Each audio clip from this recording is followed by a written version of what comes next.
At first, it looked like just another busy morning at the train station. People rushing, announcements echoing, children laughing. In the middle of the crowd, a police dog suddenly froze. His ears twitched, his eyes locked onto a little girl clutching her mother's hand. To everyone else, she looked ordinary. But to Hunter, something was wrong. Her trembling fingers tapped 5 times against her mother's back, again and again. No one noticed the silent pattern except him. Within seconds, Hunter broke formation, pulling his handler toward the child. His handler tried to hold him back. "What is it, boy?" he asked in confusion.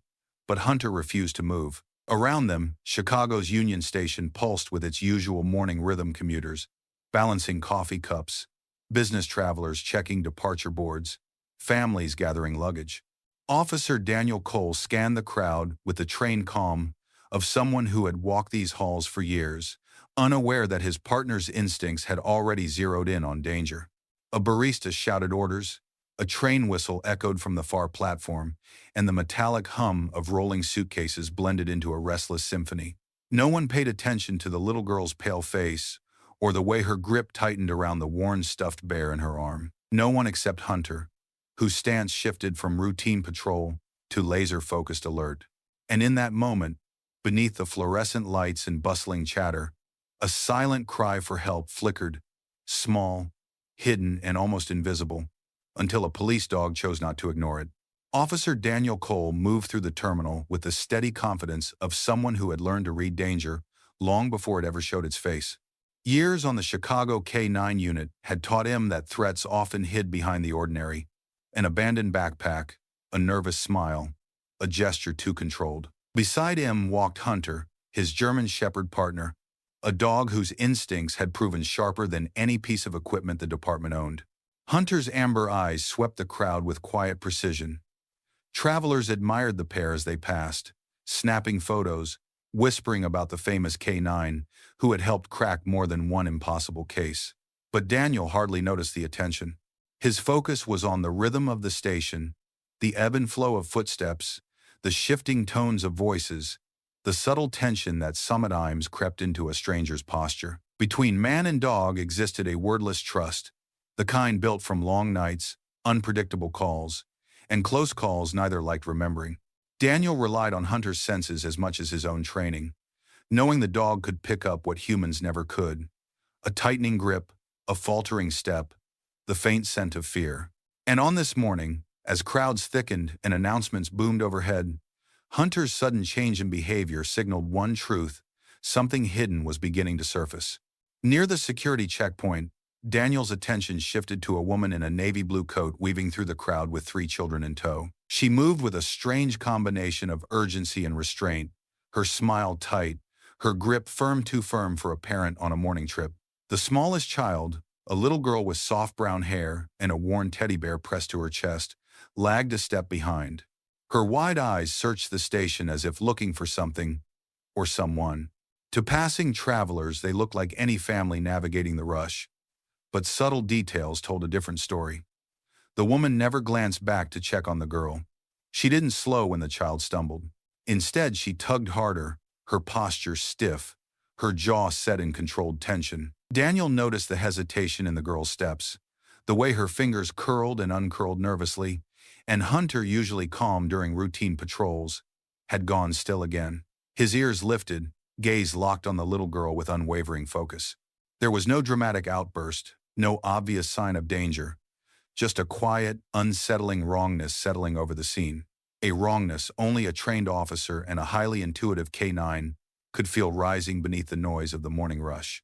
As the crowd tightened around the boarding gates, the little girl drifted another step behind the woman in the blue coat. That was when it happened again, subtle, almost invisible. Her small hand lifted and tapped gently against the woman's back. 5 taps, a brief pause, then 5 more. The pattern was quiet enough to disappear into the noise of rolling suitcases and overhead announcements, but not to Hunter. The German Shepherd stiffened, posture shifting from observation to full alert. His breath slowed, ears angling forward, as if every sense locked onto that single motion. Daniel followed his gaze just in time to see the girl lower her trembling hand and pretend to adjust her sweater, her shoulders tight with silent effort. There was fear hidden in the way she held herself too still, too controlled for a child her age. Her lips pressed together, as though she was holding back words she dared not say. Daniel's brows creased as the realization bloomed. He had seen coded gestures before, victims signaling in the only way they could. But here, beneath the harsh terminal lights, it was Hunter who understood first. The dog let out a low, deliberate growl, the kind that meant one thing. The signal wasn't random. It was a message, and the child was begging for someone to notice. Hunter's low growl rippled through the air, cutting beneath the noise of the terminal. Daniel tightened his grip on the leash, giving the familiar command, "Hunter, heel." But the dog didn't budge. His stance was rigid, eyes locked on the little girl, as if nothing else in the station existed. Nearby passengers slowed, sensing tension where moments earlier there had been only routine. The woman in the blue coat finally turned, startled by the sudden stillness behind her. Her smile appeared quickly, too quickly. "Is there a problem, officer?" she asked, her voice polite but stretched thin around the edges. Her hand tightened around the girl's arm, guiding her closer, shielding her. Daniel met her gaze, calm but watchful. "My K-9 partner reacted to something," he said evenly. "He doesn't do that without reason." Hunter took a single step forward, muscles taut, tail stiff, a silent refusal to let the moment pass. The girl flinched at the movement, but not out of fear of the dog. Her eyes lifted, meeting Daniel's for one fragile second. In that glance, there was something unmistakable. Desperation. Her lips moved without sound, forming two trembling words meant only for him. "Help us." And with that, the morning rush no longer felt ordinary at all. Daniel's posture shifted, authority settling into his voice as he stepped closer. "Ma'am, I'm going to need to take a look inside your bag," he said, keeping his tone steady, measured. The woman stiffened instantly. Her polite facade cracked just slightly, enough for nearby travelers to sense the tension rising like static in the air. "My bag? Why?" "We haven't done anything," she insisted, pulling it tighter against her side. Her eyes darted toward the exit, toward the clock, anywhere but at the officer or the trembling child. Hunter barked once sharp, commanding, drawing more attention from the crowd. People paused mid-step, phones lifting discreetly as whispers spread. The girl clutched her teddy bear closer, her knuckles white, her breath shallow. She glanced at Daniel, then gave the faintest shake of her head, as if begging him not to let them slip away. "Ma'am, this won't take long," Daniel continued, calm but unyielding. "My partner is alerting. I need to clear whatever he's sensing." "No," she snapped suddenly, louder than intended. "We're late. My children need rest." Hunter growled again, deeper now, more certain, and stepped forward, positioning himself between Daniel and the woman. The message was unmistakable. Whatever she was hiding, it wasn't something a mother would fear being found. For a moment, the woman seemed frozen, torn between compliance and something far more desperate. Then, without warning, she jerked the little girl toward her and lunged into the crowd. Gasps erupted as travelers stumbled aside, luggage toppled, and a ripple of panic spread across the terminal. "Hunter, go!" Daniel shouted. The German shepherd burst forward like a bolt of instinct and training, weaving through startled commuters with flawless precision. He didn't attack. He intercepted, cutting off the woman's escape path with a forceful stance that brought her skidding to a halt. His bark thundered through the hall, echoing off steel beams and marble floors. The woman spun around, eyes wild, clutching Emma's arm so tightly the child winced. "Control your dog!" she screamed, but her voice trembled, less with fear of Hunter and more with the dread of being caught. Emma didn't scream. She didn't pull away.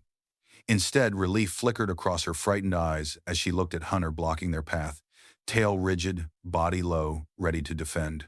Travelers formed a wide circle, watching the scene unfold with breathless silence. Daniel pushed through the last line of onlookers, hand raised, voice sharp with authority. "Do not move." And for the first time, the woman realized there was no way out. Under the watchful eyes of dozens of passengers, Daniel guided the woman toward a nearby inspection table. Her hands trembled as she set down the oversized bag, clutching the straps as though letting go would unravel everything she tried to hide. Hunter stayed close, posture tight, gaze unblinking. "Ma'am," Daniel said calmly. "Open it." She hesitated, just long enough to confirm every suspicion before slowly unzipping the top. The first layer revealed nothing alarming. Children's clothes, snacks, a folded blanket, a picture-perfect travel bag. A murmur swept through the crowd. Maybe it had all been a misunderstanding. But Hunter didn't relax. His nose hovered lower, ears pointed, body rigid. Daniel noticed and gently pushed aside the blanket. Beneath it lay a small prepaid phone, its back taped shut. No SIM card, no contacts. No reason an ordinary mother should need it. Digging deeper, he found passports, several of them, each under different names but all showing the same woman's face. More whispers rose, sharper this time. Then an envelope slipped free, scattering photographs across the metal table. Grainy images, children, taken from a distance. A collective gasp rippled through the terminal. The woman lurched forward, panic exploding in her eyes. "Give those back." Daniel stepped between her and the evidence, voice firm. "Ma'am, this ends now." At the station's security office, the chaos of the terminal faded into a tense, sterile quiet. The woman, now separated from the children, sat slumped in a metal chair, her composure shattered. Detectives surrounded a table thick with documents pulled from her bag. Fingerprints came back fast.